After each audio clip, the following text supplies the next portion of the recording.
Hi അസ്സാം വലൈക്കും. അപ്പോൾ ഇന്നത്തെ വീഡിയോ എന്താ വെച്ചാൽ നമ്മൾ ഊട്ടിയിലെ ഷൂട്ടിംഗ് പോയിന്റ് കാണാൻ പോയതാട്ടോ. അപ്പോൾ എൻ്റെ വീഡിയോ സ്ഥിരമായിട്ട് കാണുന്നവർക്ക് അറിയില്ല, ഒരാഴ്ച മുന്നേ പോയതാട്ടോ ഞാൻ ഊട്ടി. പക്ഷേ വ്ളോഗ് ഇടൽ ഇപ്പോഴും കഴിഞ്ഞിട്ടില്ല, കാരണം ഓരോ ദിവസം ഓരോ വ്ളോഗായിട്ട് ഇടണമല്ലോ.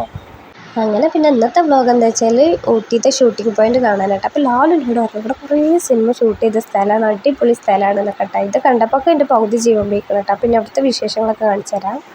ഹലോ, എടുക്കിച്ചിട്ട് കയറിപ്പോണേ. ഇത് കാണുമ്പോ കാല് കൊയില്. എന്താണ് ഇവിടെ ഏതൊക്കെ സിനിമ ഷൂട്ട് ചെയ്തത്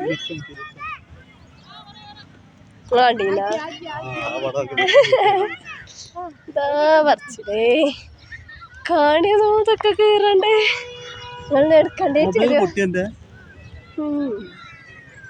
തന്നാള് വേണ. അതൊക്കെ എങ്ങനെയായിട്ട് കയറണ പകുതി കയറിയപ്പോ എത്ര എല്ലാം പറഞ്ഞിട്ടില്ല. പകുതി കയറിയപ്പൊക്ക് കിതക്കണ്.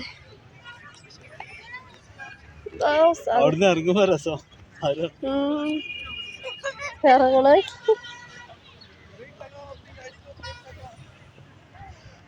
മേലെത്തിട്ട് കാണാം.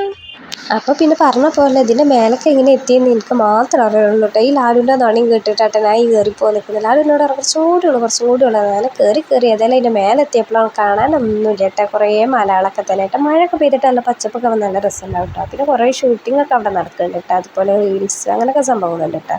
പക്ഷെ എനിക്ക് വലിയ ഇഷ്ടമായില്ല. കുറച്ച് നേരമൊക്കെ അവിടെ ഇങ്ങനെ നോക്കി നിന്നിട്ട് വെറുതെ ഇങ്ങോട്ട് തന്നെ പോകുന്നു കേട്ടോ. അത്രയും കയറിയത് വെറുതെ ആയിരുന്നല്ലാതെ ഒന്നും പറയില്ല കേട്ടോ.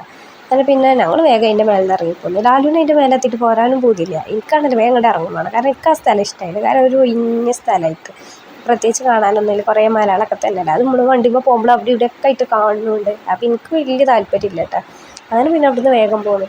നിങ്ങൾ കരുതുണ്ടാവും ഇതെന്ത് കടയിൽ നിന്നൊക്കെ അല്ലേ, എനിക്കുണ്ടായിരുന്നു കേട്ടോ സംശയം. പക്ഷേ അതിൻ്റെ ഉള്ളിൽ പോയപ്പോൾ എൻ്റെ കിളി മുഴുവൻ പോയിട്ടോ.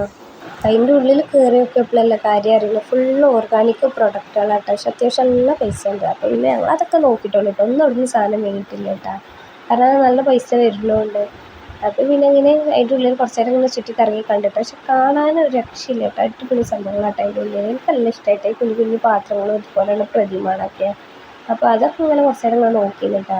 പിന്നെ ഇതിനപ്പുറത്തൊക്കെ വന്നപ്പോഴാട്ടോ അതൊക്കെ കണ്ടത്. ഇങ്ങനെ ഇവിടെ എന്താ പറയുക, ഇങ്ങനെ ഓരോ മുടഞ്ഞ പാത്രങ്ങളും അതുപോലെ കയ്യിലാണ് മുളൻ്റെ ഒരളക്കും പാത്രങ്ങളായിട്ട് നമ്മളെ ഖുറാനൊക്കെ എടുത്ത് വെക്കുന്ന പെട്ടി, സ്റ്റാൻഡ്, കയ്യിലാളൊക്കെ ഉണ്ട് കേട്ടോ. നമ്മളിങ്ങനെ ചിരട്ടക്കൈയിലൊക്കെ ഉണ്ടാവുമല്ലോ പണ്ടുള്ള അങ്ങനത്തെ ചിരട്ടക്കൈയിലാളും സ്പൂണുകളൊക്കെ ആയിട്ടുണ്ട് കേട്ടോ. അത്യാവശ്യം എല്ലാ പൈസയുണ്ട് കേട്ടോ അതിനൊക്കെ.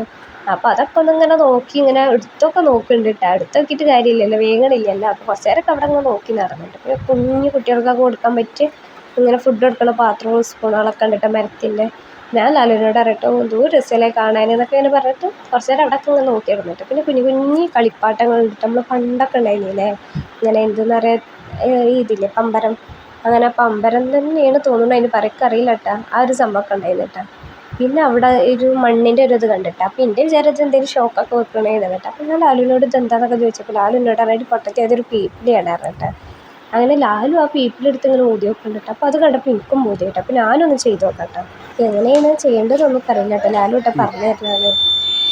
പിന്നെ ഇനി ഞാനവിടെ ആ പീപ്പിൾ ഊതി കളിച്ച് നിന്നാൽ ആ ചേച്ചീനെ തച്ചോട്ടോ. കാരണം ഒരു സാധനം വേഗം നമ്മൾ അതിൻ്റെ ഉള്ളിൽ ഇങ്ങനെ കുതിരളിച്ച് നിന്നാൽ ആരായാലും ആട്ടൂലേ. പിന്നെ ആട്ടുന്നതിന് മുന്നേ തന്നെ ഞങ്ങൾ പുറത്താടിയിട്ടാണ്. പിന്നെ പുറത്തിറങ്ങിയപ്പോൾ ഇതേ മതിരി കുഞ്ഞു കുഞ്ഞു കുറേ കടകളുണ്ട് കേട്ടോ. അപ്പോൾ പിന്നെ അവിടുന്ന് ഞങ്ങൾ പാനിപൂരി കഴിക്കിട്ടാണ്. എനിക്ക് അവിടെ എത്തിയപ്പോൾ ഈ പാനിപൂരി കണ്ടപ്പോൾ ഒരു പോത്തി തിന്നാൻ. അങ്ങനെ പിന്നെ രണ്ടെണ്ണം ലാലു തിന്നു, ബാക്കി ഞാൻ തന്നെ ആയിട്ടാണ് തിന്നതും. പക്ഷെ അവിടുത്തെ മസാലകൾക്കും പ്രത്യേകത ഉണ്ട് കേട്ടോ. എല്ലാതും കൂടി കൂട്ടി അരച്ചും കൊണ്ട് തിളപ്പിച്ചിട്ടുള്ളൊരു മസാല കേട്ടോ. എന്താ സംഭവം എന്നൊന്നും അറിയില്ല, പക്ഷെ അത് രസമുണ്ടായിരുന്നു കേട്ടോ. അങ്ങനെ പിന്നെ അതിൻ്റെ ഉള്ളിൽ അങ്ങനെ പാനിപൂരിയൊക്കെ തിന്നിട്ട് പിന്നെ ഞങ്ങൾ കുറച്ച് നേരമൊക്കെ അവിടെ തട്ടുമുട്ടിയൊക്കെ നോക്കി നിന്നിട്ട് പിന്നെ ഞങ്ങൾ പോകുന്നു കേട്ടോ. പിന്നെ റൂമൊക്കെ പോകുന്ന വൈറ്റ് കേട്ടോ ഈ ഒരു കട കണ്ട്. ഈ കട ഞങ്ങൾ വന്ന അന്ന് തന്നെ ഞങ്ങൾ നോട്ടിട്ട കട കേട്ടോ. കാരണം ഇറ്റങ്ങൾ നല്ല കമ്പനി ആട്ടോ, ഈ അമ്മയും മോളും. ഇറ്റങ്ങൾ ഓരോ ചരിത്രങ്ങൾ കേട്ടപ്പോൾ ഭയങ്കര സങ്കടമായിട്ടോ എനിക്ക്. അപ്പോൾ പിന്നെ പോരുന്ന വഴിക്ക് അവിടുന്ന് പാനിപൂരി ഉണ്ടല്ലേ, ഇവിടെ എത്തിയപ്പോൾ എനിക്ക് പൈസപ്പോൾ അങ്ങനെ നൂഡിൽസ് എന്ന് പറഞ്ഞിട്ട് അങ്ങനെ ഇറങ്ങിയത് കേട്ടോ. പിന്നെ ആ കാണുന്ന കാക്ക പാലക്കാടുള്ളൊരു കാക്ക കേട്ടോ. ഇതിനായിട്ടാട്ടോ ഞങ്ങൾ ഫസ്റ്റിൽ വന്നപ്പോൾ വഴി ചോദിച്ചത് ഞങ്ങൾ റൂമൊക്കെ പോകാൻ വേണ്ടിയിട്ട്. അങ്ങനെ കമ്പനി ആയത് കേട്ടോ. അപ്പോൾ ആ ചേച്ചീൻ്റെ കടയിൽ നിന്ന് നൂഡിൽസും ഈ ചേട്ടൻ്റെ കടയിൽ നിന്ന് ചായയും ബൂസ്റ്റ് കേട്ടോ ഓർഡർ ചെയ്ത്. രണ്ടാളും ഞങ്ങളെ അറിയുന്ന ആൾക്കാരട്ടോ. അതായത് നല്ല കമ്പനി ഉണ്ടല്ലോ. അപ്പോൾ ഒരാളെ കടയിൽ നിന്ന് കഴിയുമ്പോൾ ആൾക്കൊരു ടെൻഷൻ വേണ്ട വെച്ചിട്ട് രണ്ട് കടയിൽ നിന്നും സാധനങ്ങൾ വാങ്ങിയിട്ടാണ്. കാരണം എന്താ വെച്ചാൽ നമ്മൾ അത്രയും പരിചയപ്പെട്ടിട്ട് ഒരാളെ കടയിൽ നിന്ന് വാങ്ങി എന്നുള്ളൊരു സങ്കടം മറ്റവൾക്ക് വേണ്ടല്ലോ. അപ്പോൾ പിന്നെ രണ്ടാളെ കടയിൽ നിന്ന് സാധനം വാങ്ങിയാൽ അങ്ങനത്തെ പ്രശ്നങ്ങളൊന്നും ഇല്ലല്ലോ. ഓൾക്ക് പ്രശ്നം ഉണ്ടാവില്ല, പക്ഷെ നമുക്ക് എന്തോ മാതിരി എനിക്കെന്തോ ഒരു ഇതിട്ട്. അപ്പോൾ ഞാൻ ലാലുവിനോട് പറഞ്ഞാൽ ആ കടയിൽ നിന്ന് ചായയും വാങ്ങിക്കോളി, ഇവിടുത്തെ നൂഡിൽസും വാങ്ങിക്കോളി എന്നിട്ടാ. പിന്നെ എന്താ അങ്ങനെ പറയാൻ കാരണം വെച്ചാൽ ഈ ചേച്ചീൻ്റെ ചരിത്രങ്ങളൊക്കെ കേട്ടപ്പോൾ എനിക്ക് ഭയങ്കര സങ്കടമായിട്ട്. അതായത് ആ കുട്ടിക്ക് അച്ഛനില്ല കേട്ടോ. ആ കുട്ടി ചെറുപ്പത്തിലേ കുട്ടീൻ്റെ അച്ഛൻ മരിച്ചതാണ്. അപ്പോൾ അതൊക്കെ കേട്ടപ്പോൾ സങ്കടമായി. കാരണം ഏറ്റങ്ങൾ ഇങ്ങനെ റോട്ടിൻ്റെ പക്കത്ത് ഓരോ ടേബിൾ ഇട്ടിട്ട് അതിന്മേൽ ഇങ്ങനെ കമ്പം വിറ്റിട്ടേന്ന് എത്ര കേട്ടോ കുറേ കാലം ജീവിച്ചിരുന്നു. പിന്നെ അങ്ങനെ അതിൽ നിന്ന് കിട്ടുന്ന ഓരോ വരുമാനം കൂട്ടിയിട്ട് അങ്ങനെയാണ് ഓല് ആ ഒരു പാർക്കിൻ്റെ മുന്നിൽ ഇതുപോലുള്ളൊരു പെട്ടിക്കട ഇട്ടിരിക്കുന്നത് കേട്ടോ. അതൊക്കെ ഞങ്ങൾക്ക് ആ പാലക്കാടുള്ള ആ കാക്കയൊക്കെ പറഞ്ഞു തന്നത്. അപ്പോൾ അതൊക്കെ കേട്ടപ്പോൾ സങ്കടമായപ്പോൾ ഞാൻ ലാലുവിനോട് പറഞ്ഞു നമ്മൾ കാരണം എന്തെങ്കിലും 10 രൂപ കിട്ടുകയാണെങ്കിൽ കിട്ടിക്കോട്ടെ എന്നൊക്കെ പറഞ്ഞിട്ട് അങ്ങനെ അവിടുന്ന് നൂഡിൽസും മറ്റീൻ്റെ കടയിൽ നിന്ന് ചായയും ബൂസ്റ്റായിട്ട് ഓർഡർ ചെയ്ത്. രണ്ടും ഒരു പാവക്കാരൻ തന്നെയാണ്. പക്ഷേ ഈ കുട്ടിക്ക് പറഞ്ഞാൽ ഇപ്പം ഇല്ലല്ലോ, അതായത് അച്ഛനില്ലല്ലോ. നമുക്കൊക്കെ നമ്മളെ ഉപ്പാരുണ്ടാവുണ്ടല്ലോ, ഒന്നും അറിയാതെ നമ്മൾ സുഖമായിട്ട് ജീവിക്കണം. അപ്പോൾ അതൊക്കെ ആലോചിച്ചപ്പോൾ എനിക്ക് ഭയങ്കര സങ്കടം കേട്ടോ. പിന്നെ ആ കുട്ടിയാണെങ്കിൽ എന്നിട്ട് ഭയങ്കര കമ്പനിയായിട്ട് ചെന്നന്നേ ആ കുട്ടീനായിട്ട് കമ്പനി ആയിക്കണം. പിന്നെ എന്തായാലും അതിൻ്റെ കടയിൽ തന്നെ അങ്ങനെ ചായയൊക്കെ കുടിച്ച് പോകുന്നു കേട്ടോ. പിന്നെ ആ കണ്ടീന്ന മഞ്ഞൊന്നുമല്ല കേട്ടോ. ഞാനും ആദ്യം കരുതിന്ന് കോട ഇറങ്ങിയതാണ് എന്നൊക്കെ. അങ്ങനെ വീഡിയോ എടുത്തെത്തിയപ്പോഴാണ് അറിയുന്നത് അതവിടെ പുകട്ടേണ്ടത്. അങ്ങനെ പിന്നെ എന്തായാലും അതൊക്കെ കഴിഞ്ഞ് ഞങ്ങൾ റൂമൊക്കെ എത്തിയപ്പോഴേക്ക് രാത്രി ആയിരിക്കണം കേട്ടോ. പിന്നെ ഞാൻ പറഞ്ഞല്ലോ ഞങ്ങൾ റൂമൊരു ഒഴിഞ്ഞ സ്ഥലത്താണ്. പിന്നെ ആ കാണുന്ന മഞ്ഞ ലൈറ്റൊക്കെ എന്താ വെച്ചാൽ ഏതോ ഒരു അങ്ങാടിയിൽ ലൈറ്റ് കത്താട്ടോ. തിരുത്തിരുന്നൊരു കുഞ്ഞു കുഞ്ഞു ലൈറ്റാണ് കേട്ടോ. അപ്പോൾ ആ കണ്ട രസത്തിൽ ഞാനങ്ങനെ വീഡിയോ എടുത്തിരുന്നു കേട്ടോ.